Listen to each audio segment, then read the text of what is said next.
Hey everybody, welcome to Livewire. My name is Luke Burbank. I'm your host. Hope you're having a great week, doing whatever you're doing. We have a great show in store for you. Our theme this hour is On the Contrary. And we got a bunch of guests who are doing things contrary to what the sort of perceived wisdom is. But here's the thing, it's totally working for them. These are not those kinds of people who are just contrarians for the sake of being a contrarian, because as you know, those kind of people are super annoying.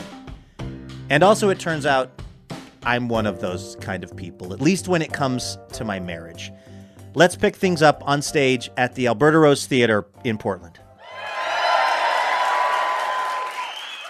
I'm the kind of person who, when my wife does something or says something that isn't what I would do or say, I cannot stifle the urge to contradict her. And when you are married to someone, there are just so many of those opportunities that just arise. What makes this even worse is that we're not talking about anything major. She's not like on the internet late at night telling me that Trump might actually have a point about Obama's birth certificate. Like, she's not saying things that are like objectively crazy. Where the disagreements are about things like, how bright should the lights be in the room when you're watching TV at night? This is a long-running skirmish in my marriage. I vote for a little bit dim. If it's nighttime, it kind of makes it feel like a movie theater. It's kind of fun. My wife says full brightness. She thinks it is depressing when the lights are low. Last night, we were settling in for a romantic evening, about to watch some Dateline NBC. And I go over and I dim the lights, and she gets up and walks right over and turns them back to full blast. And I said, "Why did you do that?" And this was her answer verbatim. She said, "Because we're not stoners."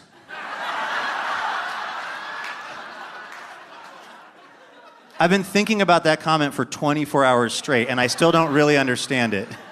I don't even feel like those are related concepts.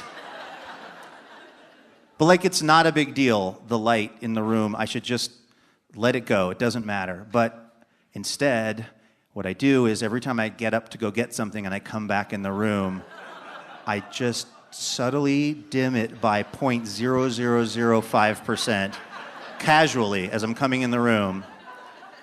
And over the course of like 10 trips, I've brought it down to the level I want it to be at, and she hasn't even noticed. It is like some kind of reverse gaslighting, and it's pretty immature. We disagree about when food should be thrown out. My theory is you can scrape mold off of most things, and if that doesn't work, you just toast the living Tweedle out of it, and that masks a lot of issues. She is strongly of the opinion that everything should be thrown out by, at the latest, the sell-by date. Yeah, the date that the grocery store establishes as when they have to sell it to you by. She doesn't just want to throw it out on the sell date. She goes making notes to figure out which things are coming up for their sell-by date in the fridge. So when that magical morning comes, she can be like a kid at Christmas and just start chucking stuff. I try to explain to her, think about it. The sell-by date, they're still allowed to sell it to that point. You're still allowed to bring it home and have it for some amount of time. If not, everyone would be eating all their groceries in the parking lot of the grocery store.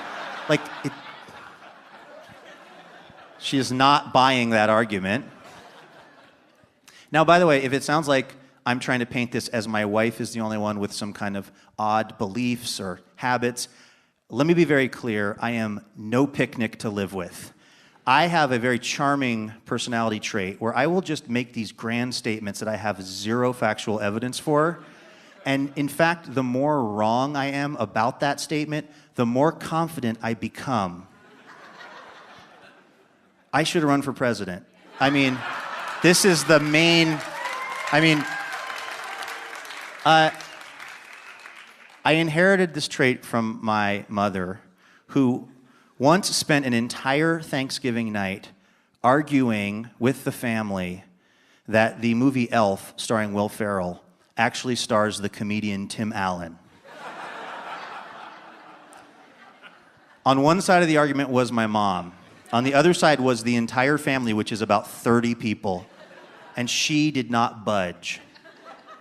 The most amazing part about this argument was that it unfolded while we were watching the movie Elf, starring Will Ferrell. To this day, she has never admitted that that is the star of that movie. So this is in my DNA. It's so entrenched in me, this feeling of not wanting to admit when I'm wrong, that when we watch Jeopardy, and by the way, I said we, because I do not watch Jeopardy alone, because if I get the right answer and nobody is there to hear it, did it even happen? Welcome to my brain. It's a very sad place. We're watching Jeopardy. I will yell out the answers, and when Alex Trebek gives a different answer, I will argue with him under my breath until the next question that I happen to get right, which is usually from Potent Potables for some reason. That seems to be kind of my sweet spot. So I bring a lot to the table in terms of being annoying and in terms of doing things that should probably be contradicted. I will say this, the one area of my marriage that I feel like I've actually made some progress in this, and that is when we are driving together. Because my wife, let me start by saying, is a really good driver and she has a really good sense of direction, a much better sense of direction than I do. And even so, when we are in the car and she is driving, roughly 1,000 times per minute, I disagree with whatever decision she's making. The road she's taking, the light she's not gunning it for. It's a constant series of thoughts in my head about how she should be doing it differently. And for many years, I shared those thoughts with her. It came to its I guess, I don't know if you want to say high point or low point, but it reached some sort of an apex about 6 months ago. We had an entire date that was ruined because of the argument we had in the car going to the date. And it was about a choice of road, the difference being like a minute or two. And I got home that night and I was like, something's got to change. And so I decided that I was going to really rethink how I was in the car. And I enacted something in my own mind I titled The Code of Silence. I just decided that I was not going to, at any point, comment in any way about anything related to the driving when she was driving. And so I started this Code of Silence and something incredible happened. We took so many wrong turns. I mean, like, insane amounts of wrong turns. I probably spent an extra 6 hours at red lights that we could have got through because they were yellow. We definitely got on the freeway going north when we wanted to be going south like 3 times. And also, it has been the best 6 months of my life. Because I realize it doesn't matter, right? Like, it's not that big of a deal. We're going to get where we're going. And all of a sudden now, I, like, enjoy being in the car with my wife. We, like, hold hands and we, like, talk about our lives and we listen to music. And it's like night and day. So here's my plan for 2018. I want to try to take that principle and apply it to the other areas of my relationship. So I want to use that same approach for questions of, like, when the Greek yogurt gets thrown out. Or if both of the pets need actual birthday parties with presents and hats. Do they understand that? I would say no, but whatever. I'm really going to try to change some of these things, and I'm going to keep you posted throughout 2018 on how it's going, okay? One thing well, this is true, I did buy some lower wattage light bulbs for the TV room. I did not put them in yet, but I bought them before I made this decision, so they're grandfathered in. So I just wanted to say that too. Let's get our first guests out here. They are beloved radio hosts, and now they're authors who are staking their professional reputations to the extremely contrarian take that brunch, yes, brunch, that favorite activity of the Portland leisure class, brunch is ruining America. Their new book is Brunch is Hell, How to Save the World by Throwing a Dinner Party. Please welcome Rico Gagliano and Brendan Francis Newnam to Livewire.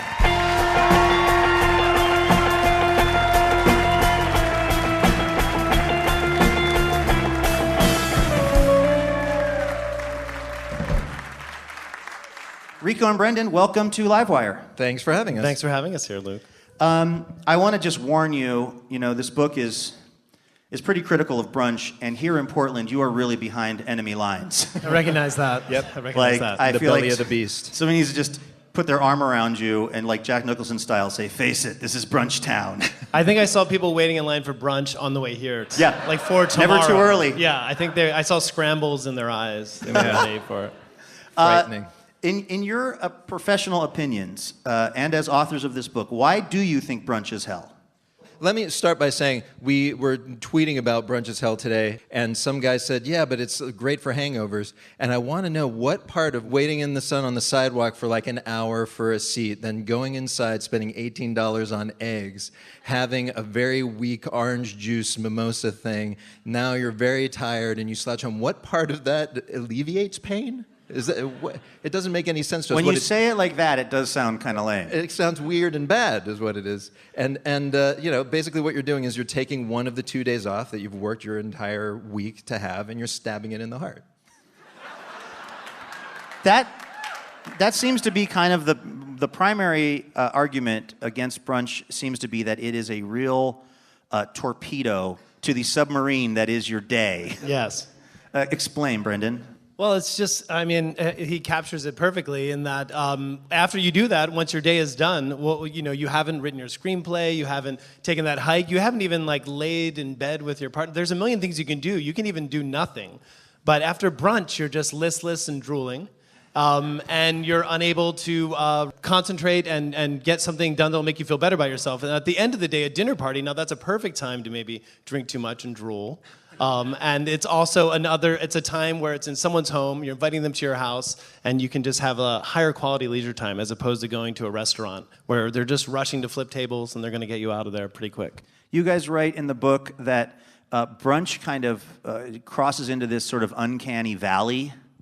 What do you mean by that exactly? Well, one of our principles is to have a really great life, you need to perfect imperfection. You need to embrace imperfection. A person's home, when they invite you into their home for a dinner party, it's not going to be perfect. It's not going to be polished. It's not going to be, perfectly clean. You go into a brunch spot, it's spookily clean. Everything is all bright and shiny, and the lemon wedge is all perfectly yellow. And it's like, what is that? It's like seeing a robot trying to be a human.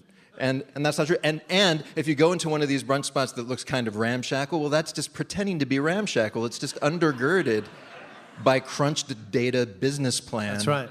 To draw you in. It's not real, you guys. Well, then, what do you think accounts for the popularity of brunch? Is it just too many white people? Just people are on autopilot. I feel like brunch is easy, and I think there's a time and place for brunch between 19 and 22 for those 3 years when you finally have a little money in your pocket and you don't have an apartment you want to bring anyone home to. Then that's a good place to have brunch. But I think the popularity of it is, as adults, we feel like that's relaxing to just go, be taken care of, and be spun out and kicked into the street. And the other part of it is dinner parties, they provoke anxiety because people feel like they have to be white tablecloth affairs. They feel like they have to have some perfectly Instagrammable meal, which really isn't the case. That's right. The book is Brunch is Hell. We've got Brendan Francis Newnam and Rico Gagliano here, the authors of that book. This is Livewire Radio from PRI. We're going to take a short break and then come back and then talk about the opposite state of affairs, the dinner party. Stay with us. This is Livewire. Livewire gets support from Fully. Scientists are starting to figure out that pretty much every single thing we did in the 1950s, stuff that was considered normal and healthy, was not normal and healthy. It was kind of making us sick, making us unhealthy. Cigarettes, BB guns, TV dinners. Don't even get me started on lawn darts. The history of becoming healthy is basically a slow dismantling of the 1950s piece by piece. The latest target, the traditional office desk. Sitting behind one all day is very, very bad for you. You've probably noticed this. It feels bad after a whole day of doing that. And that is why we at Livewire, whether it's the Livewire offices or when I'm on stage hosting Livewire, it's why we use sit-stand desks provided by the wonderful folks at Fully. Fully is the Portland, Oregon company that has been making and distributing amazing furniture that keeps you productive, but also engaged for years. Fully knows this stuff better than just about anybody else out there. And they've been great supporters of Livewire. We really appreciate it. I'll tell you when I appreciate it, a moment like right now, when I'm recording this and I'm sitting on a TikTok stool that they sent me. I also use a Capisco chair that they're the exclusive U.S. distributor of when I'm at Livewire and I do need to sit down. Because, of course, we all want to sit down still sometimes, but Fully makes the stuff that you can sit on that's going to keep you healthy, keep you engaged, and keep your brain active. To find out more about what they're doing, head over to fully.com/livewire.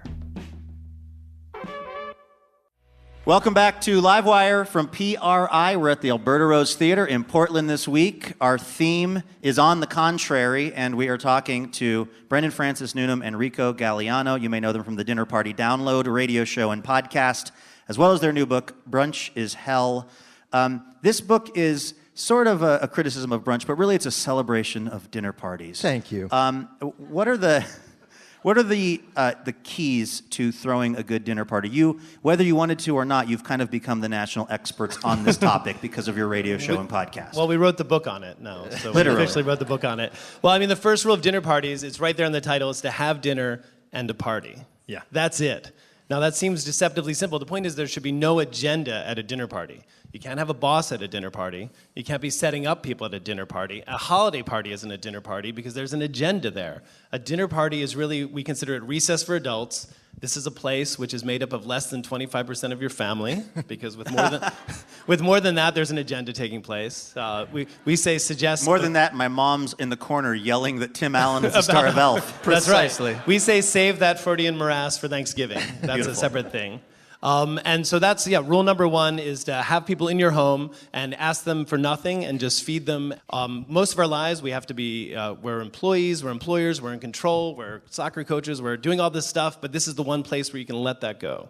So those are the basics. What elevates a dinner party from just meeting the minimum definition of a dinner party to being actually a good dinner party? Oh, well, I mean, a lot of things. Conversation would be a great thing to have. What you're trying to do is get stories out of people. And it's fascinating. We actually have a quote from Alan Alda, of all people, who actually wrote a book about sort of the way people share information. And it is true, when people tell stories, their minds literally sync up, like their brains light up in certain ways, so that it's almost like you're mind melding with people. So if you can get people to tell interesting stories, you're actually sort of creating community and getting everybody literally on the same wavelength. So why do you think that the dinner party has declined in maybe not popularity in people's minds, but certainly in frequency? Yeah, I think the rise of foodieism has made people more interested in cooking, but also made people uncomfortable to cook and invite people into their homes. We suggest that only 51% of the food needs to be made at home. You need over half of the food. Just 51%. Just over the finish line there to make it a reflection of you. It needs to be your food. That's one thing that prevents people. I think people are, we're in Portland. We wrote this from New York and LA. Our apartments are small, and I think people are afraid to bring people into their homes. They feel like it needs to be perfect. I think that presents anxiety. And I think that people have been lulled into this false sense of security that brunch and restaurants are really going to bring them full joy. I got a couple of quick questions here. Music at a dinner party. I am one of those people who will spend a day putting together like a 6-hour playlist that I want to just like crescendo with the Scissor Sisters cover of Comfortably Numb right as everyone's getting a little buzzed. Yeah. And then someone else wants to plug in their iPod and because they have jock jams on there or something. Are you a bad host if you kind of rule your stereo with an iron fist at your own dinner party? Absolutely not. You're a good Okay, host. good. It's a musical dictatorship. Absolutely. For sure. Either you're in control or you hand the control over to one other person. Otherwise, it's an absolute free-for-all. One moment you're listening to Sly and the Family Stone, another moment you're listening to Rihanna, which could be fun for the after party, but not for the meal itself. So you need to take control, and I think you were wise to create a playlist beforehand, and you can just set it and forget it. What about children at a dinner party?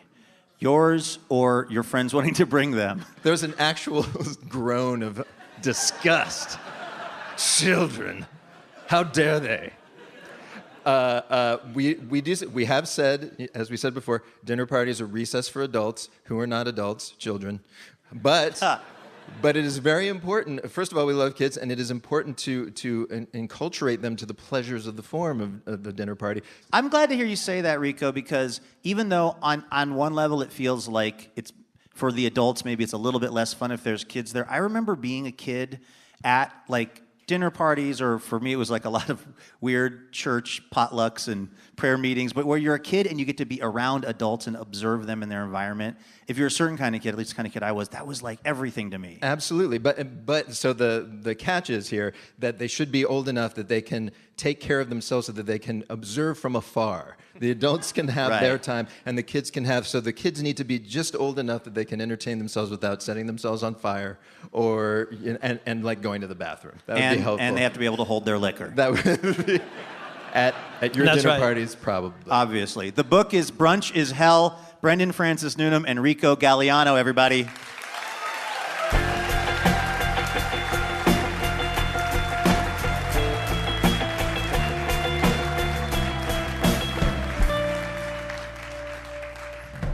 All right, Rico and Brendan, your new book, Brunch is Hell, points out what you guys see as the sort of drawbacks of the brunchification of our culture. But what you don't really get into very much are the caloric repercussions of brunching it on the reg. Here's what we have done. We have done some research on popular restaurant brunches and how many calories those breakfasts and brunches contain. We're going to give you a caloric number because you are the brunch experts slash haters. You have to guess if that is over or under the actual calories in these breakfasts. Well, We're calling it caloric over-under. 3, 4, count, calorie count. We give you the dish and you guess the amount. Game on. Wow. That's amazing. That's hot. Yeah. It's like Schoolhouse Rocks, but the schoolhouse became gentrified and turned into a restaurant. It's amazing. Okay, so this is a pretty simple game. I'm going to give you a caloric amount, and you just have to try to decide, and you got to come to consensus on this as the authors of Brunch is Hell, if you think it's over or under. The Denny's Grand Slam, okay? 1,000 calories, over or under? I say it's more. I have no idea calories. Like, I don't really think about calories. Yeah, It's really unfair. Brendan. I'm so sorry for you. I'm just like beautiful. I don't even know about calories. I'm Brendan Francis Newnam, professional author and turtleneck wearer. Exactly right. Do you think the Denny's... I'll say it. 1,000 sounds wrong. It sounds higher than a Grand Slam. No, I'm saying it's way too low for a Grand Slam. So, Rico, your opinion is that Grand Slam has more than 1,000 calories. Yes. Brendan, your opinion is that it has less than 1,000 calories. Sure. Okay, I will say that Rico is 100% right, and Brendan, you are 100% wrong. Yes. It is 1,108 calories, 53.5 grams of fat. Nice. How about the Jumbo Rudy Tooty Fresh and Fruity from IHOP? Over or under 1,300 calories? Fruity sounds healthy. Yes, definitely. It does have so- this sausage, bacon, and ham. Oh. It has compote and pancakes. So the compote's a vegetable Yeah, or definitely. fruit. Yeah, that sounds healthy. And protein, I'm going to say it's under. Under 1,300 calories. That is Brendan Francis Newnam's official answer. Rico Gagliano. Are the ingredients you just said real? It has compote and Is it meat compote? No. It's a fruit compote. but with bacon and Oh yeah, say you'll it's under. definitely get some breakfast meats in there. And There's pancakes? bacon, there's sausage, there's also ham. then I say that is again too low. It's got to be more calories than that. And once again, I'm going to say Brendan wrong, Rico correct. Yeah. It has more than 1,300 calories. It is over. It has 1,400 calories. Oh my God. If you are looking for the diet choice, the regular Rudy Tooty comes in at a mere 840 calories. How about the garbage plate, a regional delicacy in Rochester, New York, one of the many places you can buy their new book, Brunch is Hell.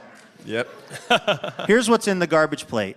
Home fries, baked beans, French fries, macaroni salad, It sounds healthy. meats, Salad. mustard, onion, and hot sauce. Meats? Plus Wow. 2 slices of Italian bread with butter on it.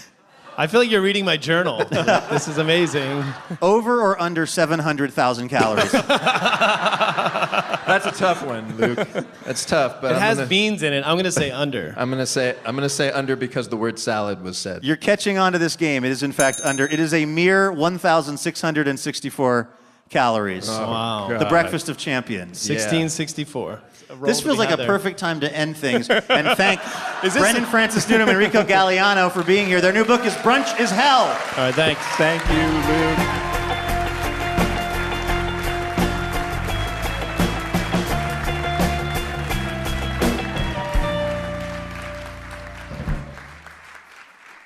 All right, our theme this hour is On the Contrary, and we asked the crowd here at the Alberta Rose Theater in Portland, what is your most contrarian opinion? And this shouldn't surprise me, you being public radio listeners, but you have some contrarian opinions, and you've shared them with us. Rick said, bagpipes improve almost any tune.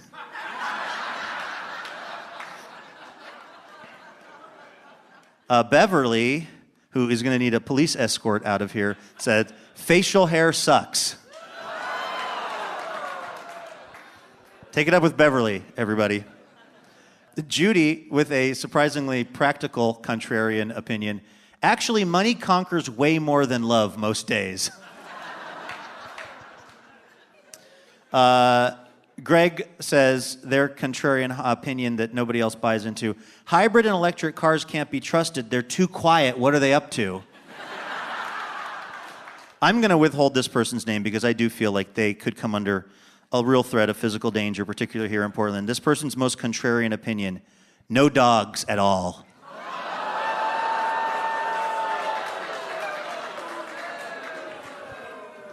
Well, success. It's a contrarian opinion that not many other people agree with.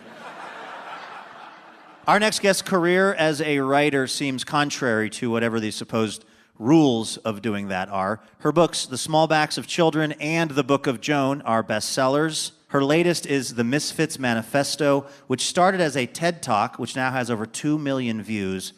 I just have to say, I watched it yesterday at my house, and I just basically started sobbing at my desk. It is that powerful. I have now gotten myself together, I'm happy to say, and we're overjoyed to have her here. Please welcome to Livewire, Lidia Yuknavitch.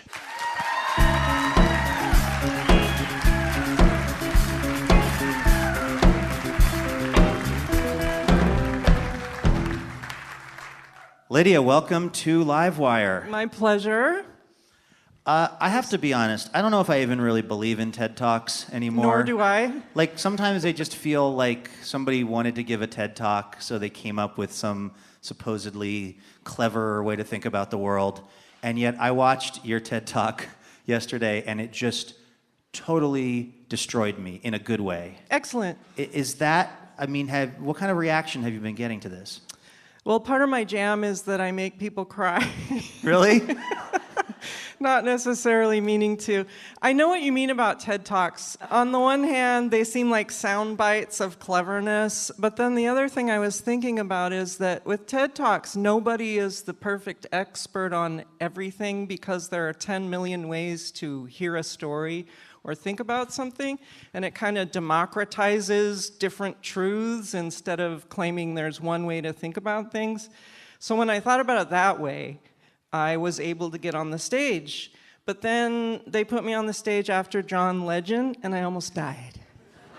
That's Yeah, a tough that John Legend. That's a tough warm-up act. Yeah, it was awesome. Not the used car dealer John Legend, but the Grammy-winning, internationally famous singer John Legend? 7 or 9 Grammys. Jeez Louise. How long did you work on that TED Talk? I think about 7 months of practicing.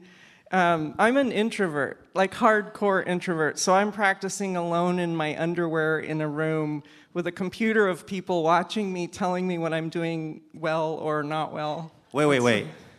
Were they with the TED organization, or is this like a webcam situation? I charged money for... Yeah, well, if you're a writer, you got to make a living somehow, right? It was the TED folk. It was the most strange alien experience of my life. And occasionally I just run out of the room and hide in the bathroom, and they'd wait for me to come back. We're talking to Lidia Yuknavitch. Our theme this week on Livewire is On the Contrary. Your memoir, The Chronology of Water, talks a lot about your experience as a competitive swimmer. And you're still, if your website is to believe, you're still one hell of a swimmer. What makes you so good at swimming?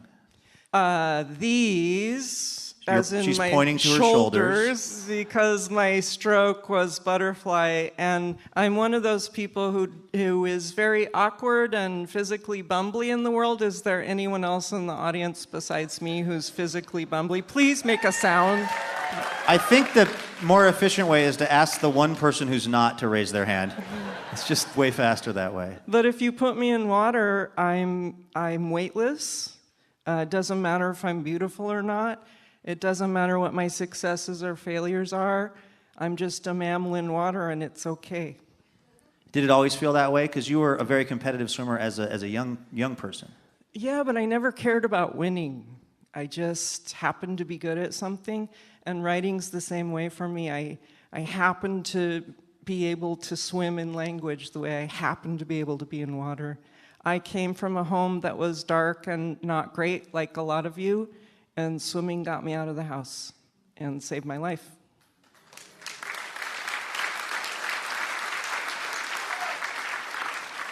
Are there points in your writing work and your writing career where any of that sort of swimming experience and discipline and what have you informs how you write?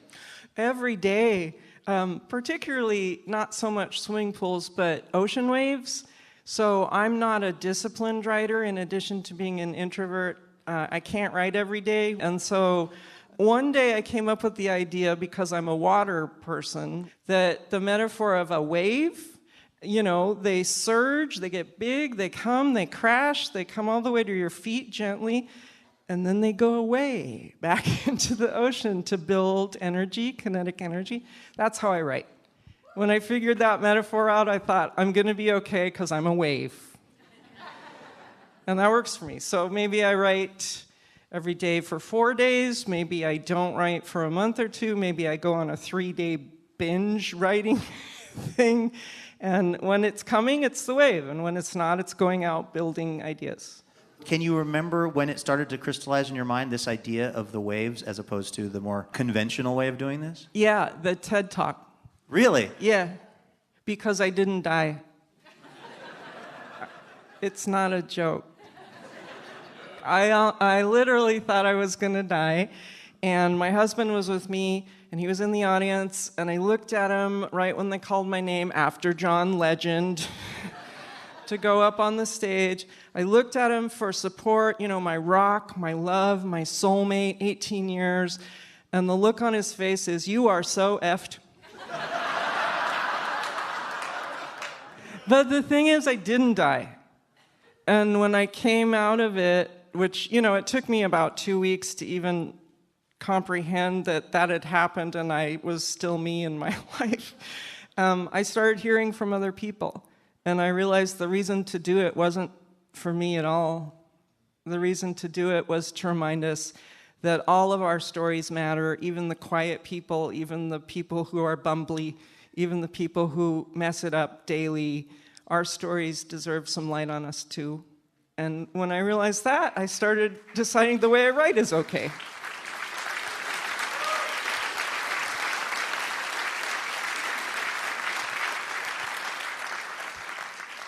Yeah, as a person who has had lots of big plans in the back of their mind and lots of things that have moved from the front burner to the back burner to the side burner to the front burner in terms of accomplishments and projects, I found the TED Talk and then the subsequent book, The Misfits Manifesto, I found them just to be so comforting because it's so easy to beat yourself up about, particularly if you're talking about creative stuff, the stuff you're not doing. And I feel like this is the best I've ever read at helping lower my anxiety about all the stuff I'm not doing.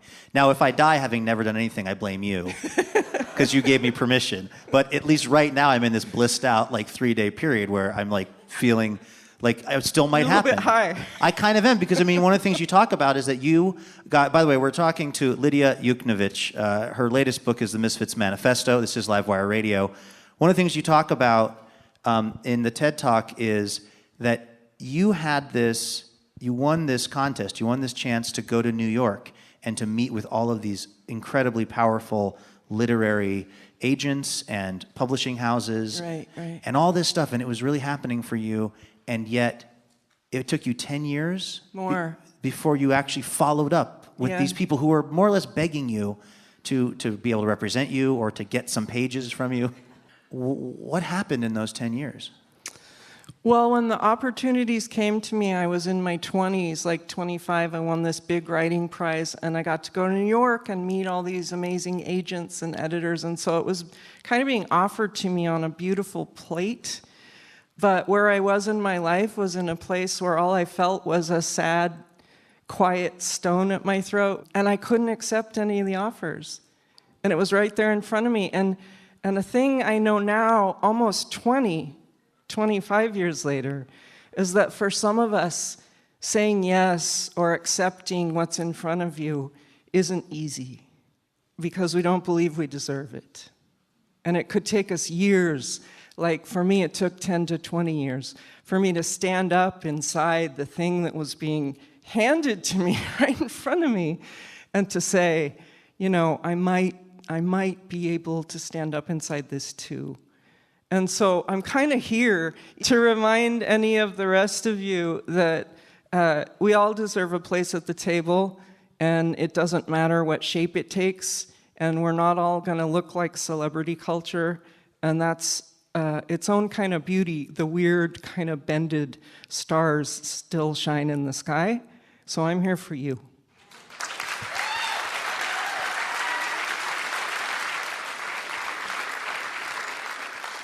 If you start a religion, I am signing up. I want to be the first adherent to the Church of Lidia Yuknavitch. Thank you so much for being on Livewire.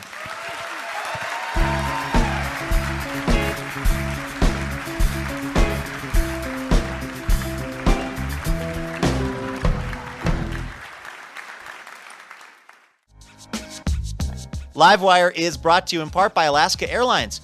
Now, people may think Alaska Airlines only flies from cold to colder, but with 1,200 daily flights and 118 destinations, Alaska Airlines is a gateway from the West Coast to the world. Learn more at alaskaairlines.com. Our next guest is basically a professional contrarian. He delivers the infamous State of the Industry address at the Just for Laughs Comedy Festival every year. He's been a judge on Last Comic Standing. As far as I can tell, he's tweeted at least one angry thing at revered comedian Ricky Gervais every day for the past 3 years. You can also hear him on Bob's Burgers and his podcast, Thought Spiral. Please welcome the amazing Andy Kindler to Livewire.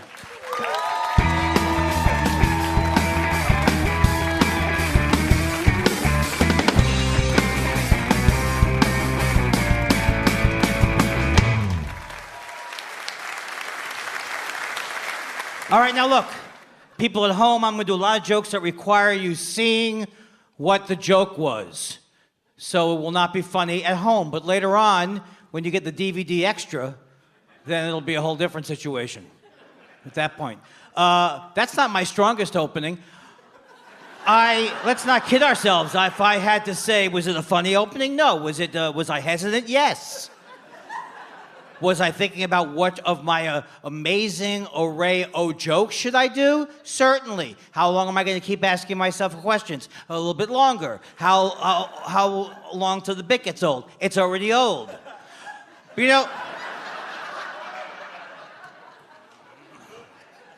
I just sold a show. It's called Jewviver, and we lock a family of Jews in a house for the High Holy Days, and at the end of the week, we voted Jew into the house because we're annoying. That's the whole point. We're annoying. The Jews want to get out. On Big Brother, they want to stay. In my show, they want to get out. There's a hotel in Los Angeles, and it's named Extended Stay America. I don't want to stay at a hotel that implies that things haven't gone well for me. Where am I staying? I'm staying at the all my job prospects fell through, and I don't have enough money to get back to Kentucky. Suites. That's where I'm staying. Oh, where am I staying this week? I'm staying at my friends got tired of putting me up in. That's where I said, oh, you like it? You enjoy a third example of the joke? No problem. Pick me up at I guess my parents are right. I'll never amount to anything. I'm a complete failure lodge. Do you see how easy comedy is? It's 3 of the same jokes in a row. All I did was change the style of hotel on the punchline. And that's how I do it. And that's how I read all about it in my autobiography, Below the Radar. Whenever I'm shopping in a department store and there's music in the background, whoever's helping me, I say to them at one point, is this Drake? Most of the time it is Drake. That's the thing that's amazing about it. 2 more jokes. The first joke's okay, but are your socks all fastened up good? I mean, because I'll knock them off with these last 2 jokes. You know what they say? Happy wife, happy life. What kind of a sociopath are you that you need to have a rhyme to remember to treat your wife respectfully? What kind of a monster are you? How does the rhyme go? Separate your wife from all her friends? Destroy her emotionally? Happy something? Here's my final joke, and I'm telling you, I don't have the insurance if anyone busts a gut, so just keep it on the DL. I don't know what I'm saying. So I walked into a clock store the other day. I didn't, but it sounds plausible. I walked to a clock store the other day, and the woman behind the counter said, would you like a second hand? I said, not on my watch! Thank you. Andy Kindler.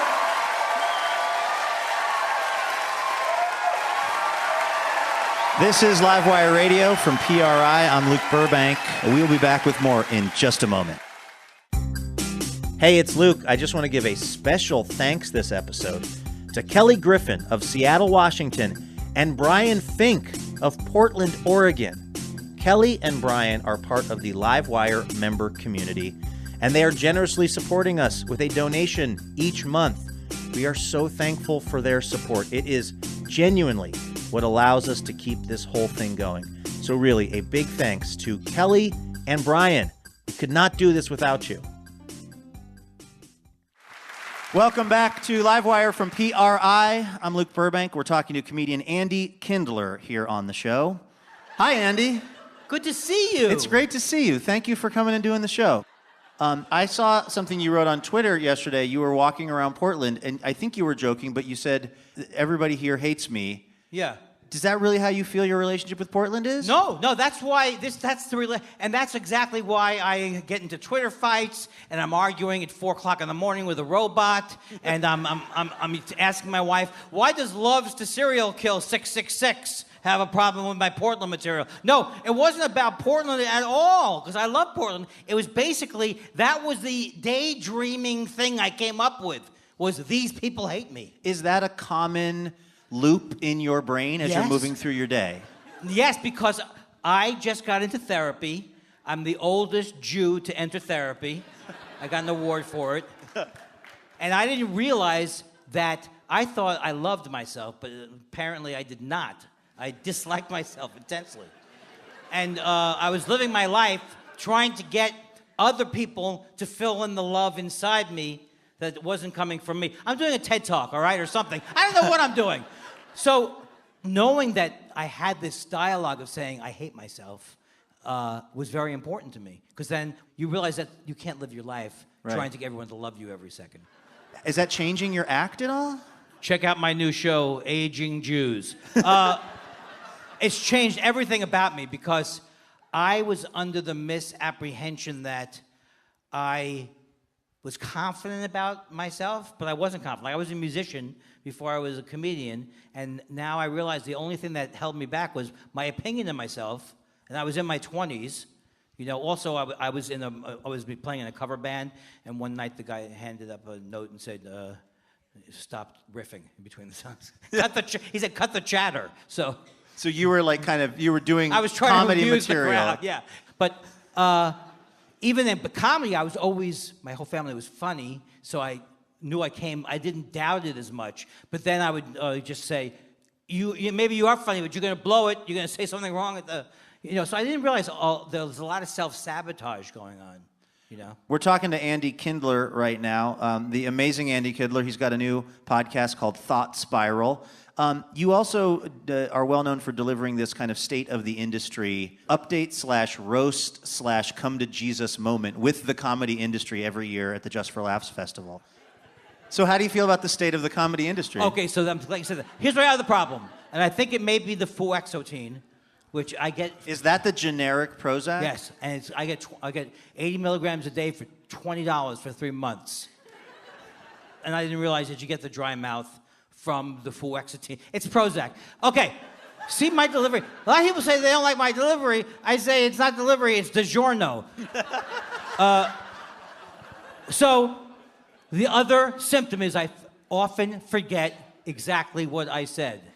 So when you just said to me, so how do you? I Well, don't remember now I'm more interested in what's going on with this drug cocktail you're on. So that sounds like something that you must have had to really actually kind of consider, right? If you're going to take something that's going to maybe help stabilize your mood or provide some positive effects, but also give you dry mouth and maybe cause you to forget your jokes as a professional comedian.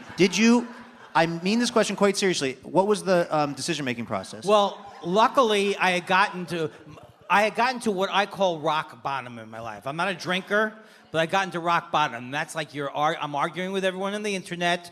I'm making fun of Ricky Gervais. Yeah, that was a phase I remember. He's angry at me. People are saying I'm obsessed. And so I had to deal with all of these different things that was like life-threatening, it seemed like. What was your question again? But no, I have been doing comedy for 33 years, okay? So before I did comedy, I had terrible obsessive-compulsive disorder, but I didn't know that you could get help for it. It's a very sad thing, folks. I grew up an upper-middle-class Jew, and I was trying to find my way. But I didn't know you could get help for it. Everything I'm saying is sarcastic. I knew you couldn't get help for it. I didn't think you could get help for it. But when I was driving in the car, and this is a true story, I used to think I'd hit somebody in the car. Yeah. And I would ride around the block to make sure they were okay, right? And so that obsessive compulsive, and I would think of for hours after I was in the car, did I hit that thing? Did I not hit that thing? That is obsessive compulsive disorder. I don't have the germ thing. I wish I could trade the germ thing for the think you hit something in the road thing. So my mother, the only advice she gave me that was good, no, I'm serious. She just said I could get that. That's very treatable. I have ADD and OCD, which is not, and don't give me this, you don't believe it's a thing. Believe me, ADD, I don't know what the letters stand for because I don't have the focus to look it up.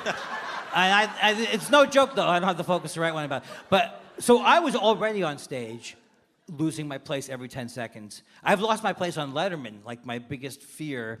No way. Yeah, the bit. You were like one of Letterman's absolute favorite comedians. You were on all the time. You would do bits and stuff. When did you lose your train of thought on Letterman? Well, what happened was, I had these cards in my pocket.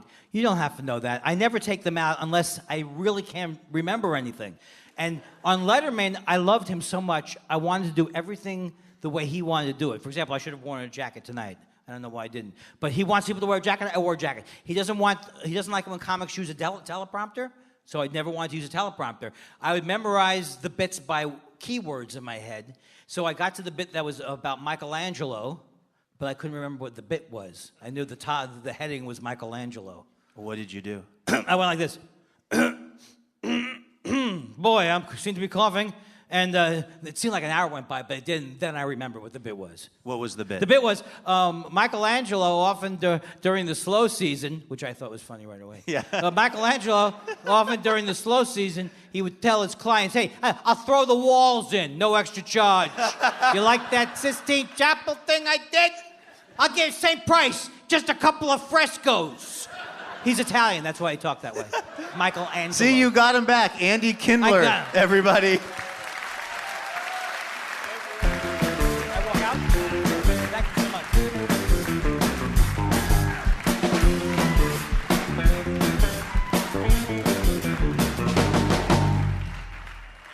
Our musical guests this hour have been thrilling Portland audiences since they got together back in 2013.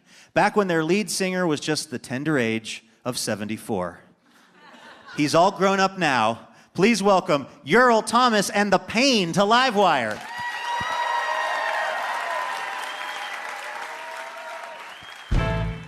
Some say, why me? I say, why me? Oh, somebody tell me.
All right, that's going to do it for our show.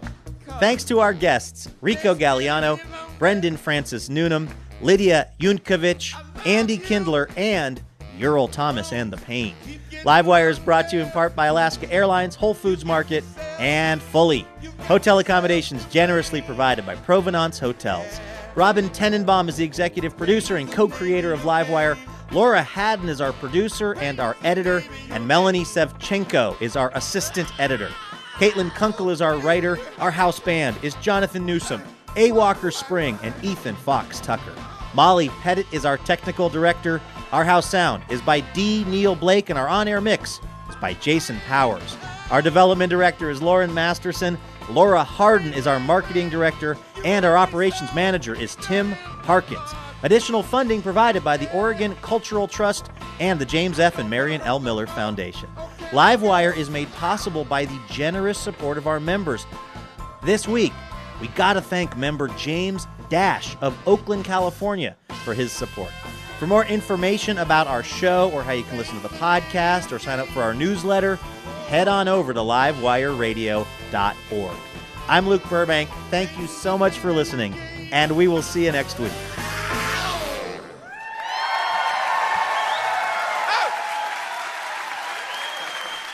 Ural Thomas and the Pain.